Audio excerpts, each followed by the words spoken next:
Assalamualaikum warahmatullahi wabarakatuh.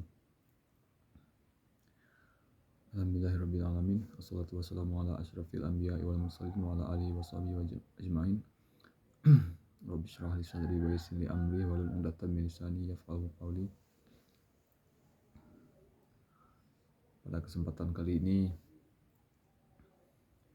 kita akan membahas satu topik yang sangat penting sekali untuk kita renungi, untuk kita tingkatkan dalam menjalani kehidupan kita sebagai seorang muslim, seorang mukmin, yaitu amalan-amalan sunnah, amalan-amalan yang dilakukan Nabi Muhammad sebagai bukti cinta kita kepada beliau. Di sini kita kasih judul topik kita yaitu cara mencintai Nabi Muhammad sallallahu alaihi wasallam. Jadi cara paling efektif, paling jitu atau paling inti dari bukti kecintaan kita kepada Nabi Muhammad sallallahu alaihi wasallam yaitu mengamalkan sunnahnya. Dan berbicara soal sunnah atau kalau menggunakan dalil kita menggunakan disebut namanya hadis. Jadi hadis Nabi atau bentuk pengamalannya itu sunnah Nabi itu adalah kita melakukan sesuatu itu sesuai dengan apa yang digariskan oleh Allah dan dicontohkan oleh Nabi Muhammad SAW. Jadi di luar yang dicontohkan Nabi Muhammad itu adalah berarti bid'ah atau tidak sesuai dengan sunnah gitu. Jadi cara untuk mengamalkan sunnah atau membuktikan kecintaan kita kepada Nabi Muhammad SAW itu adalah dengan mengamalkan sunnahnya gitu. Sunnah itulah aturan gitu, aturan Nabi gitu. Aturan Nabi itu aturan Allah gitu. Jadi Allah membuat peraturan dan peraturan itu diikuti atau dijalankan oleh Nabi Muhammad sesuai yang digariskan atau disabdakan oleh Allah dalam Al-Quran gitu. Jadi Nabi Muhammad itu berjalan sesuai dengan Al-Quran. Makanya disebut Nabi Muhammad itu Al-Quran yang berjalan.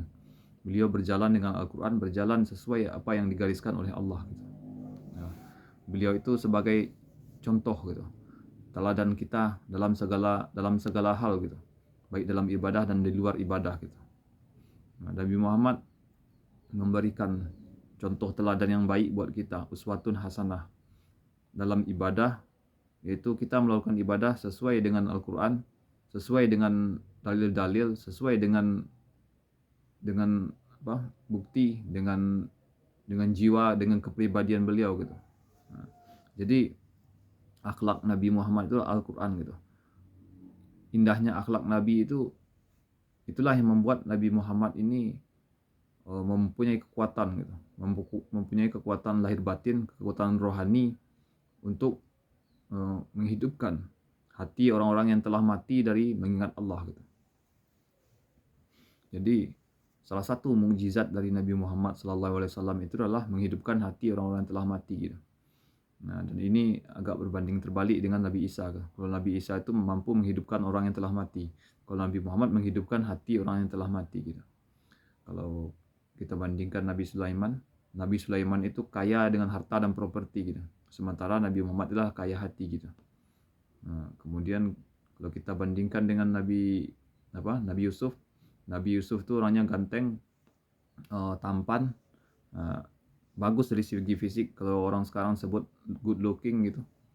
Nah, sementara Nabi Muhammad itu orangnya indah, tampan, dan akhlaknya itu bagus dari tingkah lakunya gitu. Jadi kedua nabi ini adalah hamba-hamba Allah, kekasih Allah. Bedanya tampilannya, kalau Nabi Yusuf itu dia nabi yang paling hot gitu. Hot di sini mampu mengundang nafsu birahi mata dan birahi syahwat wanita gitu. Nah, dari segi ketampanan fisik wajah dan tubuhnya gitu. Beda dari Nabi Muhammad. Nabi Muhammad ialah nabi yang paling cool. Cool di sini dia ketampanannya itu dia tidak tunjukkan gitu, tapi ditunjukkan dengan tingkah lakunya, atau disebut kalau zaman sekarang good attitude gitu. Jadi attitude atau akhlak Nabi Muhammad itu paling mulia dari seluruh nabi gitu. Nah, kalau para nabi itu mukjizat itu dia tampakkan gitu. Kalau kita sederhanakan dalam bentuk bahasa, rata-rata semua nabi selain Nabi Muhammad itulah orang-orang luar biasa gitu. Hamba-hamba pilihan Allah yang mempunyai kemampuan luar biasa yang tidak dimiliki oleh manusia normal gitu. Manusia kebanyakan gitu. Nah, mujizat inilah yang membuat mereka menjadi manusia luar biasa gitu. Nah, karena dia manusia luar biasa, maka untuk ukuran nabi, manusia luar biasa itu udah biasa gitu. Nah, berbeda dengan Nabi Muhammad. Nabi Muhammad ini orangnya biasa aja gitu. Tapi di balik biasa itu ada luar biasa gitu. Nah, disitulah keistimewaan Nabi Muhammad gitu. Nabi Muhammad ini dia tidak mau menunjukkan mukjizat atau hal-hal yang luar biasa seperti yang dimiliki oleh para nabi itu. Sebenarnya kalau dia mau aja gitu. Nah, tapi kebanyakan Nabi Muhammad itu mengurung gitu, menyembunyikan gitu ke mukjizatan yang dia miliki gitu. Nah, berbeda dengan para nabi yang lain gitu, para rasul yang lain gitu. Mereka itu menampakkan gitu. Dan Nabi Muhammad di sini salah satu hikmah, Nabi Muhammad menyembunyikan mukjizatnya itu, walaupun ada sesekali beliau menunjukkan bukti bahwa dia itu seorang nabi dengan mukjizat yang diberikan Allah. Dan ini salah satu hikmahnya itu menghilangkan gitu statement atau opini manusia bahwa beliau itu tukang sihir gitu. Nah, kebanyakan rata-rata nabi gitu mengeluarkan mukjizat selalu difitnah sama manusia gitu, bahwa semua nabi itu adalah tukang sihir gitu, karena semua kemampuan yang dia keluarkan itu ajaib gitu. Nah, karena tidak dimiliki oleh manusia biasa gitu. Yang bisa mengeluarkan kemampuan itu rata-rata kalau pandangan manusia biasa itu adalah sihir gitu. Nah, makanya semua nabi ketika dia menampakkan mukjizat, maka dianggaplah tukang sihir gitu. Dan Nabi Muhammad cuma sekali-kali mengeluarkan mukjizat udah dipandang tukang sihir gitu. Nah, seperti yang beliau tunjukkan kepada Abu Lahab, Abu Jahal dan para musuh-musuh Allah yang memerangi Nabi Muhammad menyebarkan agama Islam gitu. Jadi di sini kita bisa lihat bahwa salah satu mukjizat Nabi Muhammad yang paling terbesar itu adalah Al-Qur'an gitu. Nah, di sini kita bisa lihat bahwa hebatnya Al-Qur'an yang diwahyukan Allah kepada Nabi Muhammad melalui malaikat Jibril itu mampu menghidupkan hati-hati orang-orang yang telah mati gitu. Mati dari mengingat Allah gitu. Mati dari hatinya itu ke akhirat gitu. Jadi Nabi Muhammad inilah mampu dengan Al-Quran itu bisa menghidupkan manusia yang hatinya telah mati dari mengingat Allah, yang telah mati hatinya dari mengutamakan akhirat gitu. Nah, disitulah Nabi Muhammad ketika dia walaupun telah wafat, Al-Quran itu selalu gitu dipelihara oleh Allah dan disampaikan tembus gitu ke hati orang-orang yang beriman dan orang-orang yang mau mengikuti jalan beliau gitu. Jadi walaupun Nabi Muhammad sudah wafat secara zahir, batinnya itu dia masih hidup gitu. Nah, cuma beda alam aja gitu. Jadi ketika Nabi Muhammad berdakwah secara batin gitu kepada para wali gitu, para sahabat atau siapapun yang meninggal setelah beliau wafat, itu Al-Quran ini itu tembus gitu ke batin semua para wali gitu, sampai wali akhir zaman itu Imam Mahdi gitu. Jadi hebatnya Al-Quran ini mampu mengubah manusia gitu, yang dari manusia paling jahat sekalipun atau ahli maksiat gitu, mampu dirubah menjadi manusia yang berubah menjadi arah kepada kebaikan gitu, berubah menjadi baik gitu. Dari yang baik berubah menjadi lebih baik, dari lebih baik menjadi lebih baik lagi gitu. sehingga menjadi manusia terbaik gitu.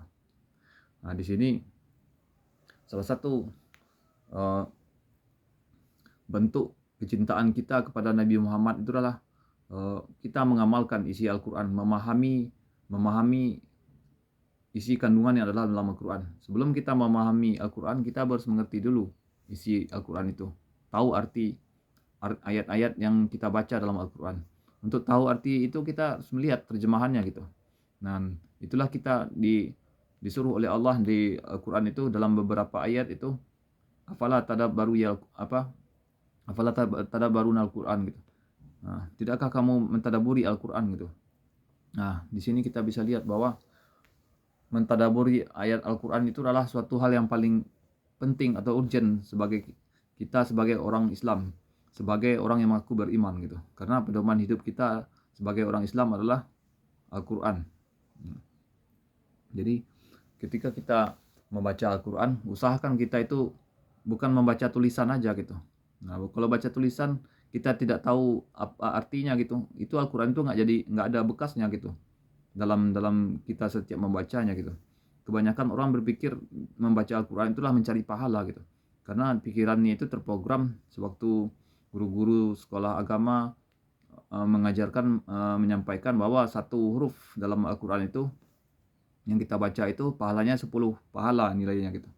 Nah, kebanyakan orang menilai membaca Al-Quran itu sebanyak-banyaknya gitu, sampai khatam khatam Al-Quran itu berkali-kali gitu. Nah, itu nggak ada gunanya gitu. Bukan berarti membaca Al-Quran nggak ada gunanya, tapi Al-Quran itu nggak jadi bekas gitu, nggak bakal masuk ke hati kalbu kita gitu. Karena membaca Al-Quran dengan artinya itulah yang akan membersihkan hati kita gitu. Nah, jadi ada ruh Quran itu di hati kita gitu. Kita tahu baca Al-Quran, kemudian kita baca artinya, nah, kemudian sedikit-sedikit kita hafalkan gitu apa maksud arti dari ayat itu, apalagi kalau kita amalkan gitu. Kita amalkan, kita dakwahkan, kita sampaikan gitu. Sesuai yang disampaikan Nabi itu, baligu ani walau ayat, sampaikan dariku walaupun satu ayat gitu. Nah, jadi maksudnya itu ayat itu kita sampaikan, kita dakwahkan gitu sebagai seorang dai atau pendakwah Islam itu. Nah, itulah bentuk contoh kita melakukan apa yang dilakukan oleh Nabi gitu. Sifat Nabi itulah sidik, amanah, fatanah, dan tablik. Nah, tablik ini adalah menyampaikan kebenaran gitu. Kebenaran itu letaknya ya di Al-Quran gitu. Jadi Al-Quran adalah salah satu cara kita untuk mencintai, bentuk kecintaan kita kepada Nabi Muhammad dengan cara membacanya gitu. Kemudian kita baca artinya, kita tadabburi maksud dan arti tujuan itu dari ayat itu. Kalau kita tidak mengerti, kita tanyakan kepada yang mengetahui gitu. Ini ayat ini kemana gitu, maksudnya gitu. Dan untuk bertanya itu kita tanya kepada orang yang tahu gitu. Orang yang paling tahu soal agama, soal Al-Quran itu ya para alim ulama gitu. Jadi di sini kita bisa lihat bahwa salah satu cara paling utama, yaitu paling nomor satu bentuk kita mencintai Nabi Muhammad adalah dengan membaca Al-Quran gitu. Dengan cara melihat artinya, mentadaburi ayat-ayat yang ada dalam Al-Quran, kemudian kita berusaha mengamalkan gitu. Di dalam Al-Quran itu ada dua macam ayat gitu. Nah, secara umum itu ada namanya ayat mukamat, ada ayat mutasyabihat. Jadi mukamat itu terang gitu, artinya itu jelas gitu. Nah, jadi kita bisa langsung praktek, maksudnya itu ayat ini kemana gitu. Nah, udah jelas gitu, nggak perlu diterangkan. Kemudian mutasyabihat ini adalah ayat yang nggak jelas maksudnya kemana gitu, hanya Allah yang tahu artinya maksudnya gitu. Misalnya kayak alif lam mim gitu kan gitu, kayak pembukaan di surat-surat dalam Al-Quran itu, atau ayat tertentu yang mungkin kita nggak sanggup memikirkan gitu, kecuali hanya hamba-hamba pilihan Allah gitu. Itu misalnya para wali gitu, dan itu disembunyikan gitu, nggak boleh dibukakan ke hadapan semua manusia, karena itu bakal banyak jadi fitnah gitu. Kemudian kalau segi bentuk zahir dan batin, Al-Quran itu terbagi jadi dua gitu. Ayat ada ayat yang tersurat, ada ayat tersirat gitu. Kalau ayat yang tersurat itu ayat yang bisa kita lihat, kita bisa baca gitu. Kalau ayat yang tersirat itu ayat di luar Al-Qur'an gitu. Ayat di luar Al-Qur'an itu Al-Qur'an juga gitu. Cuma ayat ini butuh perenungan dan butuh eee,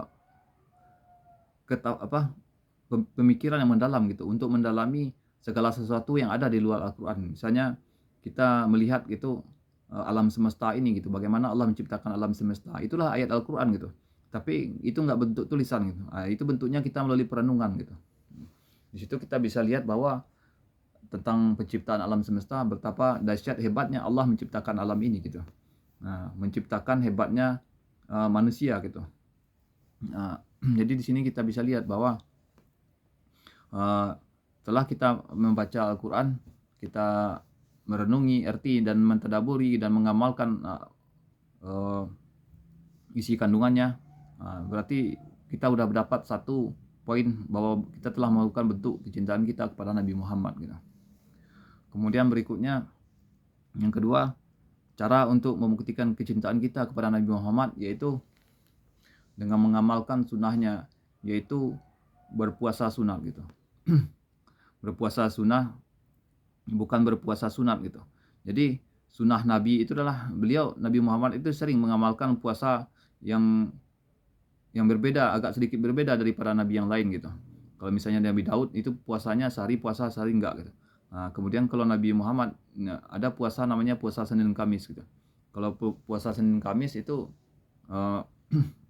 kita melakukan puasa pada hari Senin dan hari Kamis gitu. Hari Senin itu gunanya untuk memperingati hari kelahiran beliau. Beliau lahir hari Senin. Kemudian pada hari Kamis itu amalan dari yang kita lakukan oleh semua manusia ini itu bakal naik gitu ke langit, dan itu bakal jadi itu laporan malaikat-malaikat kepada Allah gitu. Jadi di sini kita bisa lihat bahwa selain puasa Senin Kamis atau puasa-puasa pertengahan bulan atau puasa-puasa di hari-hari tertentu, itulah salah satu bentuk kita mencintai Nabi Muhammad gitu, dengan mengamalkan sunnahnya. Jadi mengamalkan sunnah Nabi itu nggak melulu orang berpikiran bahwa sunnah Nabi itulah soal nikah dan kawin aja gitu. Jadi sunnah Nabi itu adalah mengamalkan puasa sunat gitu.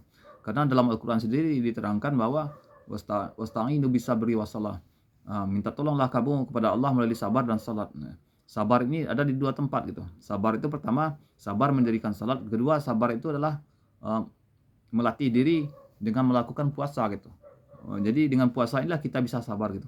Bisa mengendalikan nafsu kita, mengendalikan emosi kita gitu. Jadi dengan puasa adalah cara untuk melatih kesabaran gitu. Jadi melatih kesabaran itu dengan bukan memancing gitu, atau aktivitas yang lain gitu.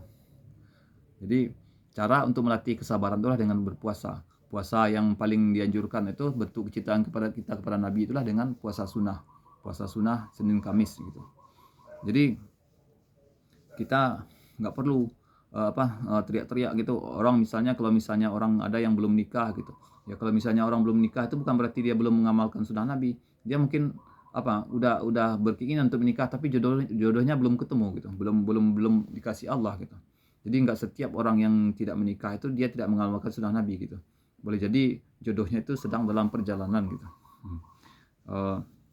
Berikutnya, salah satu bentuk cara kita menunjukkan kecintaan kita kepada Nabi Muhammad itu dengan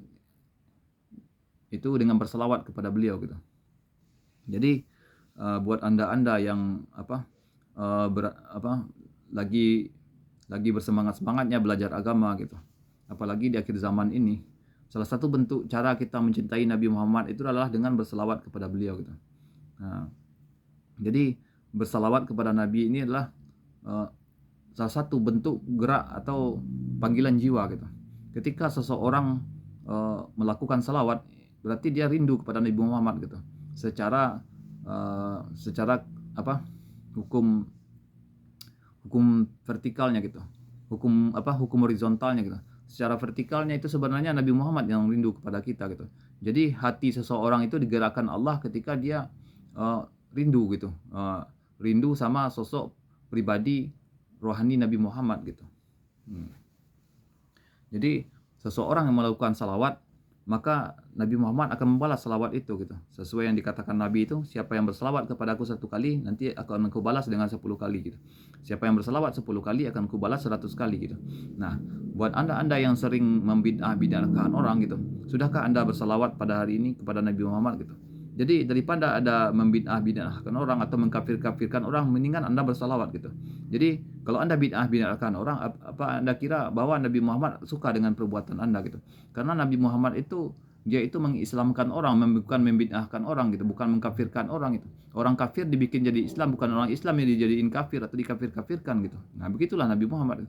Jadi kalau anda mengaku orang yang paling nyunah gitu, paling menjalankan sunnah atau paling mencintai Nabi, sementara anda jarang bersalawat atau tidak pernah bersalawat sama sekali. Bersalawat pun itu hanya di dalam salat aja gitu. Itu pun anda tidak tahu arti dan maknanya gitu. Itu bukan cinta kepada Nabi namanya gitu. Itu namanya keras hati namanya gitu. Nah, jadi merasa diri paling benar, paling mengamalkan sunnah, tapi tidak membuktikan kecintaan itu dan mewujudkan dalam bentuk tindakan dan akhlak gitu. Jadi maaf saja gitu buat anda atau antum yang sering gitu mengaji dan sering mendapat siraman rohani dari para ustadz yang membahas tentang hadis-hadis, tentang ini tentang itu gitu. Nah, tapi ustadz itu sendiri tidak pernah mengajak manusia untuk mengajak bersalawat kepada Nabi Muhammad. Nah, dan ustadz ini tidak layak untuk diikuti gitu. Nah, di sini kita bisa lihat bahwa salah satu fadilah salawat itu adalah ketika nanti kita di akhirat menyeberangi jembatan Shiratal Mustaqim, itu bisa seperti kilat gitu. Nah, kilat yang menyambar gitu. Jadi buat saudara-saudara bahwa cara untuk kita bisa sampai kepada Nabi Muhammad itu, walaupun Nabi Muhammad itu secara zahir dia udah wafat gitu, tapi secara batin dia pindah alam gitu, dia masih hidup gitu. Nah, hidupnya ini dia itu memantau, melihat di mana umatnya gitu, di antara hamba-hamba Allah ini yang sangat mencintai beliau gitu. Jadi semakin banyak kita bersalawat, berarti kita semakin menunjukkan kepada Nabi Muhammad bahwa kita mencintai dia gitu. Nah, jadi siapa yang rajin bersalawat, itulah nanti kebanyakan manusia yang banyak nanti mendapat syafaat nanti di akhirat nanti gitu. Jadi syafaat itu yang paling utama itu di akhirat gitu. Dan syafaat itu juga ada di dunia gitu. Jadi kenapa orang bersalawat gitu, dia mengamalkan salawat, ingin mempunyai kendaraan, ingin punya mobil mewah gitu, ingin bisa jalan-jalan ke luar negeri, ingin bisa pergi haji dan umroh dan dikabulkan gitu, diwujudkan gitu. Dan ada orang yang udah baca salawat tapi nggak dikabulkan oleh Allah gitu. Kenapa gitu? Karena Nabi Muhammad itu adalah orang yang paling pengasih dan paling pemurah gitu, paling penyayang gitu. Nah, dia mengabulkan semua permintaan dari umat-umatnya gitu. Nah, jadi di sini ketika kita bersalawat untuk tujuan dunia, misalnya kita bersalawat atau mengamalkan salawat sekian puluh kali atau sekian ratus atau sekian ribu kali gitu. Nah, tapi tujuan kita buat dunia, misalnya buat mendapatkan rumah atau mobil gitu. Nah, jadi begitu kita udah dapatkan rumah atau mobil, nanti di akhirat kita udah nggak dapatkan lagi gitu, nggak ada lagi syafaat buat kita gitu. Disitulah ruginya orang beramal hanya untuk mencari dunia gitu. Nah, jadi kita nggak perlu malulah kita kalau kita nanti protes di akhirat, kok aku nggak diberi syafaat oleh Nabi Muhammad ya, dulu udah kita dapatkan di sini gitu. Nah, jadi makanya oleh kata para alim ulama itu, bersalawat itu kepada Nabi Muhammad itu bersalawatlah karena Allah gitu, karena bentuk kecintaan kita kepada Nabi Muhammad gitu. Jadi ketika kita bersalawat kepada Nabi Muhammad itu bersalawat kepada kita. Jadi salawat itu artinya apa gitu? Nah, jadi salawat itulah bentuk jaminan gitu, jaminan doa sekaligus kita mentransfer energi gitu. Transfer energi sini sebenarnya bukan kita yang mentransfer energi kepada Nabi Muhammad, tapi Nabi Muhammad lah mentransfer energi kepada kita. Energi adalah kekuatan gitu, kekuatan rohani, segala sesuatu yang kita inginkan di atas dunia ini maupun apalagi di akhirat itu bisa kita dapatkan gitu. Nah, jadi kekuatan itu dicas dengan berselawat gitu. Nah, misalnya inti daripada selawat itu, misalnya kita membaca Allahumma salli ala Muhammad wa ala ali Muhammad. Jadi di sini apa arti makna dari Allahumma salli ala Muhammad itu? Inti dari sebenarnya ini kebanyakan disembunyikan oleh para wali dan para ustadz atau kiai atau syekh yang mengerti paham soal agama. Kalau ini dijabarkan, kadang orang menganggap bukan itu malah gitu. Apalagi yang menyampaikan itu seseorang yang dia anggap pandang remeh gitu. Jadi makna dari selawat itu adalah Allahumma salli ala Muhammad. Ya Allah, kumpulkan aku bersama Nabi Muhammad di dalam surgamu gitu. Wa ala ali Muhammad, dan seluruh umat Nabi Muhammad dari awal beliau engkau angkat jadi nabi sampai umat akhir zaman gitu. Jadi selawat adalah pembuka pintu surga gitu. Ya, jadi kita berselawat kepada Nabi Muhammad, kita nggak tahu arti intinya gitu. Jadi apa tujuan kita berselawat kalau bukan Nabi Muhammad itu sendirilah yang akan menanti membawa kita ke surga gitu. Yang kunci surga itulah Nabi Muhammad gitu. Beliau tidak mengizinkan siapapun masuk surga sebelum dia bisa duluan masuk surga gitu. Jadi dalam hadis-hadis itu dikatakan bahwa Allah mengharamkan surga itu buat seluruh nabi kecuali Nabi Muhammad itu sudah masuk ke dalamnya. Begitu juga Allah itu mengharamkan surga ini buat seluruh umat kecuali umat Nabi Muhammad ini sudah masuk ke dalamnya gitu. Jadi salah satu bentuk kemahaadilan Allah itu kita dijadikan umat akhir zaman itu umat yang paling akhir, dan Nabi Muhammad kita inilah nabi yang paling akhir gitu.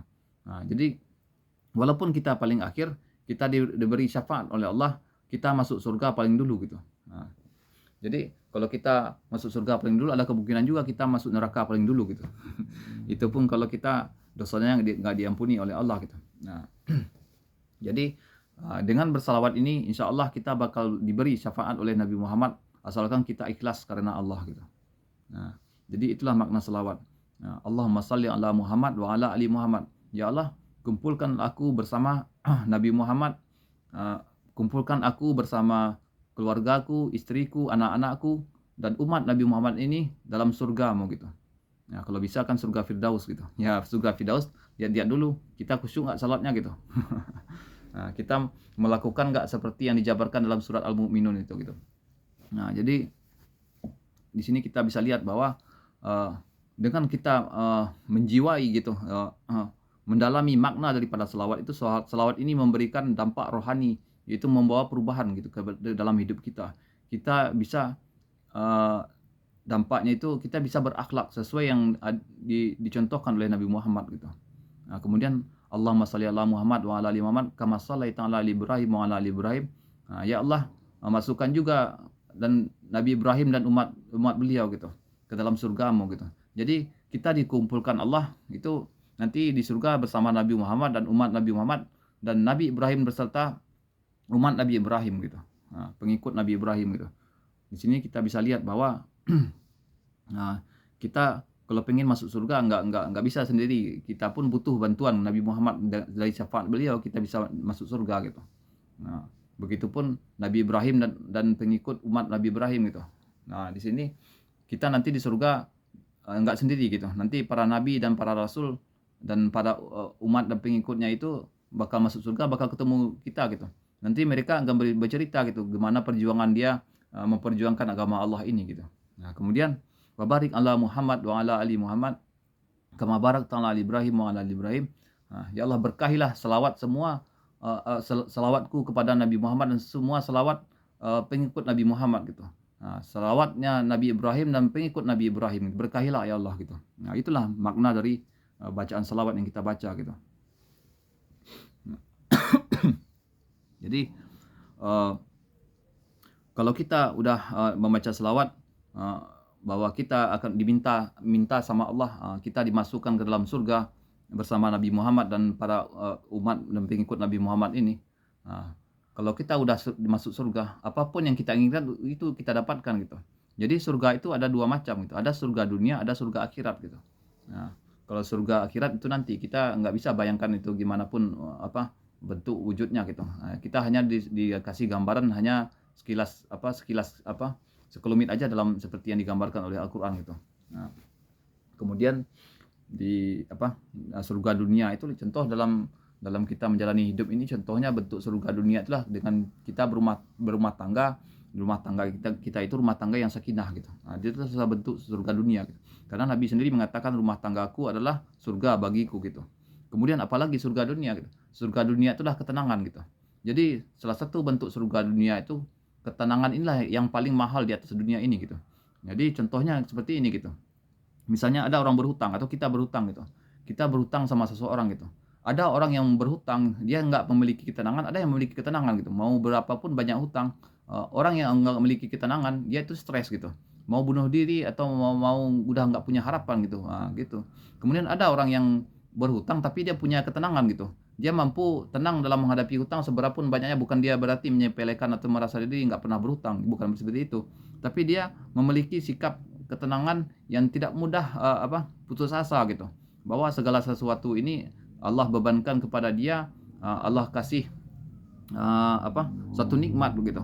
Bahwa kalau dia nggak berhutang, kalau dia kaya raya bebas dari hutang, bisa jadi dia lupa atau jauh dari Allah kan.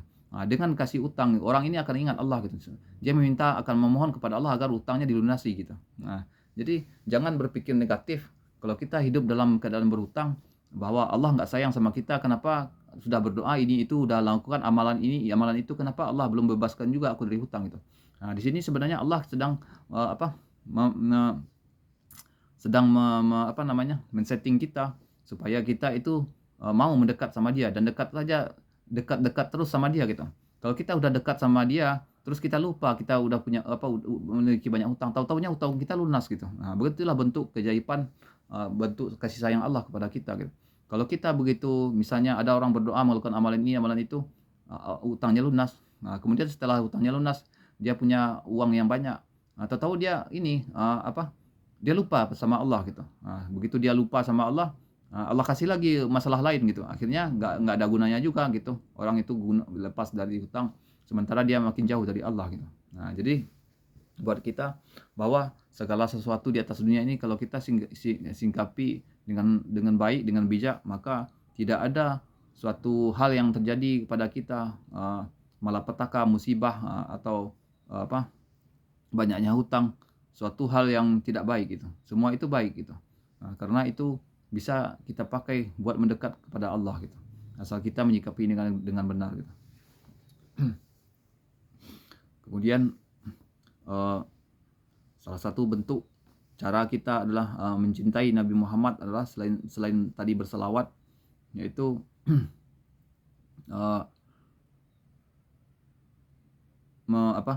mendalami agama gitu. Jadi di sini mendalami agama maksudnya itu kita melakukan segala sesuatu dalam hidup ini, apakah ibadah atau enggak ibadah menurut pandangan kita. Kita mencari ilmu gitu, ilmu dan memahami gitu segala sesuatu ini, bahwa segala sesuatu ini kita lakukan dengan tujuan untuk menjadi manusia paling bermanfaat gitu. Karena dalam agama itu dikatakan sebaik-baik manusia adalah manusia yang banyak manfaatnya buat sesama manusia gitu. Jadi memahami, mendalami apapun, terutama di sini adalah memahami ilmu agama gitu.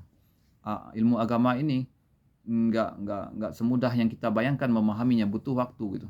Butuh waktu, proses, butuh tempaan, kepahitan hidup dan cobaan, ujian yang diberikan Allah kepada kita, bahwa dengan memahami, mendalami ilmu agama, maka itulah yang membuat hidup kita ini menjadi berkah gitu. Nah, di sini untuk mendalami agama itu kita perlu bertanya atau belajar sama orang-orang yang ahli atau punya ilmu tentang agama, yaitu para alim ulama gitu. Nah, di sini kita bisa lihat bahwa yang paling tahu tentang agama itulah ulama gitu. Ulama itulah para pewaris para nabi gitu. Jadi ulama asal katanya itu dari orang alim gitu. Alim dan orang alim yang berilmu, dan orang alim yang mengamalkan ilmunya gitu. Jadi kata ulama itu berasal dari kata alim gitu, alimu gitu. Jadi orang yang berilmu dan orang yang berilmu dan mengamalkan ilmunya gitu. Banyak sekali orang yang berilmu tapi dia tidak mengamalkan ilmunya gitu. Dia punya ilmu tentang agama, tapi dia hanya sebagai buat ini gitu, buat menunjukkan ke orang-orang atau mencari gelar kemanusiaan seperti gelar-gelar akademis, misalnya SAG, MAG gitu, atau profesor, doktor gitu. Tapi dia tidak mengamalkan ilmu agama yang dia dapatkan dari tempat dia belajar agama gitu, misalnya dari sekolah agama atau dari pesantren-pesantren atau tempat dia belajar agama kepada para tempat dia belajar gitu. Nah, di sini kita bisa lihat bahwa kalau orang berilmu dan mengamalkan ilmunya, dia bakal takut sama Allah gitu. Seperti yang dikatakan dalam Al-Quran itu, sesungguhnya yang paling takut sama Allah itu adalah ulama gitu. Jadi belum tentu ustadz itu atau si kiai syekh itu dia takut sama Allah gitu. Walaupun dia udah dipanggil syekh, kiai gitu, ustadz gitu, tapi kalau dia nggak takut sama Allah, dia bukan ulama gitu. Jadi takut itu ada di hati gitu. Jadi seorang itu takut kalau sama Allah kalau dia berilmu. Kalau dia berilmu dan mengamalkan ilmunya gitu. Nah, itu baru disebut ulama. Kemudian dia menyampaikan ilmu yang yang udah dia miliki, yang telah dia amalkan itu kepada umat ini gitu. Sehingga umat ini tercerahkan, umat ini bisa menjadi lebih baik gitu. Berubah jadi yang dari maksiat menjadi baik, dari baik menjadi lebih baik gitu. Nah, itu baru disebut ulama gitu. Ada juga orang dipandang orang sebagai ulama, dia punya ilmu, dia udah mengamalkan ilmunya, tapi dia sendiri tidak mau menyampaikan ilmu yang dia miliki gitu. Nah, jadi kalau terjadi sesuatu, misalnya musibah atau bala gitu, maka dia sendiri yang paling besar dosanya gitu. Kenapa dia nggak mau menyampaikan kepada orang-orang gitu bahwa bala yang terjadi itulah salah satu bentuk bencana atau kemurkaan Allah gitu. Nah, di sini kita bisa lihat bahwa ulama itu sangat penting berperan dalam untuk keselamatan, kemaslahatan umat gitu. Jadi itulah bentuk-bentuk cara kita mencintai Nabi Muhammad gitu. Nah, kemudian berikutnya itu setelah kita mendalami agama, berikutnya perpanjangan dari penjelasan tadi yaitu kita mencintai ulama gitu. Nah, jadi mencintai ulama adalah salah satu bentuk cara kita mencintai Nabi Muhammad gitu. Karena para ulama itulah pewaris para nabi. Nah, kita ambil gitu ilmu-ilmu yang dimiliki oleh ulama itu gitu. Apalagi ulama-ulama itu sekarang langka gitu. Kebanyakan ulama-ulama ini itu di akhir zaman ini banyak sekali yang telah wafat dipanggil oleh Allah gitu. Karena apa? Karena kiamat itu udah semakin dekat gitu. Nah, ilmu-ilmu agama ini Allah cabut gitu. Cara Allah mencabut ilmu agama itu dengan mewafatkan para ulama gitu. Nah, jadi walaupun ulama udah banyak yang wafat, masih ada gitu beberapa ulama yang kita bisa gali ilmunya gitu. Yang Allah titipkan ilmu-ilmu para nabi melalui beliau gitu. Nah, di sini kita harus mencintai ulama itu dengan belajar ilmu darinya gitu, merendahkan hati, menurunkan ego kita gitu. Bahwa dengan memiliki bekal ilmu agama, walaupun ilmu agama itu kita bukan sebagai seorang pendakwah, minimal ilmu agama itu kita pakai buat untuk kepentingan atau kebutuhan kita sendiri gitu. Minimal diri kita dan keluarga kita gitu. Jadi diri kita dan keluarga kita itu bisa selamat dunia dan akhirat gitu. Nah, apalagi kalau kita bisa menyampaikan, semakin kita amalkan agama ini, semakin kita dakwahkan, maka keberkahan hidup di dunia ini bakal kita dapatkan gitu. Kalau kita udah berkah hidup kita, berkah umur kita gitu, berkah rezeki kita, insya Allah kita pasti bakal bahagia di dunia ini gitu. Kalau udah bahagia dunia, insya Allah di akhirat juga bakal bahagia gitu. Jadi jangan bercita-cita bahwa betul gitu, akhirat itu tujuan kita gitu.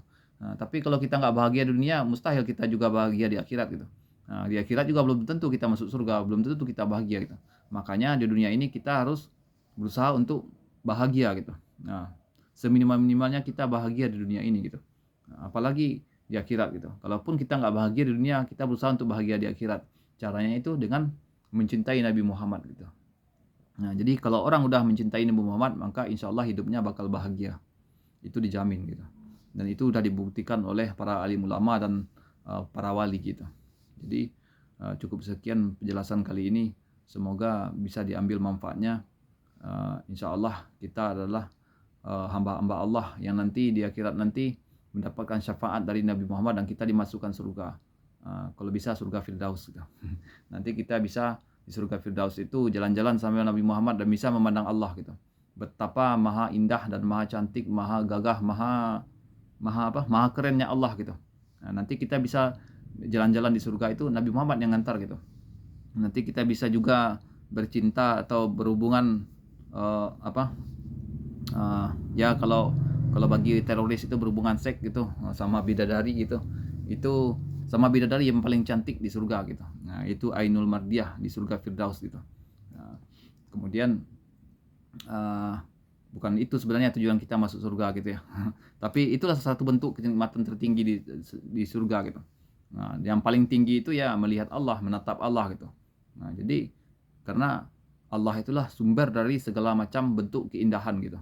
Jadi segala keindahan yang ada di atas dunia ini adalah Allah yang ciptakan gitu. Nah, dan Allah itu maha indah, dia mencintai keindahan gitu. Dia mencintai kebersihan gitu. Dan mencintai hamba-hambanya yang bersih gitu. Nah, jadi orang yang bisa memandang Allah itu orang yang bersih hatinya gitu.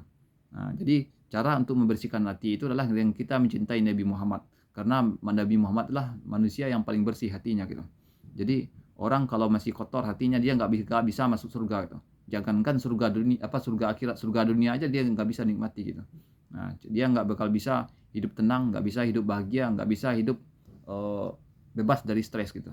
Nah, itulah penjabaran topik kali ini tentang bagaimana cara kita mencintai Nabi Muhammad. Nah, semoga dapat diambil manfaatnya. Sekian penjelasan kali ini. Semoga amal perbuatan kita dalam menjalankan hidup ini mencintai Nabi Muhammad diberkahi oleh Allah. Sekian. Assalamualaikum warahmatullahi wabarakatuh.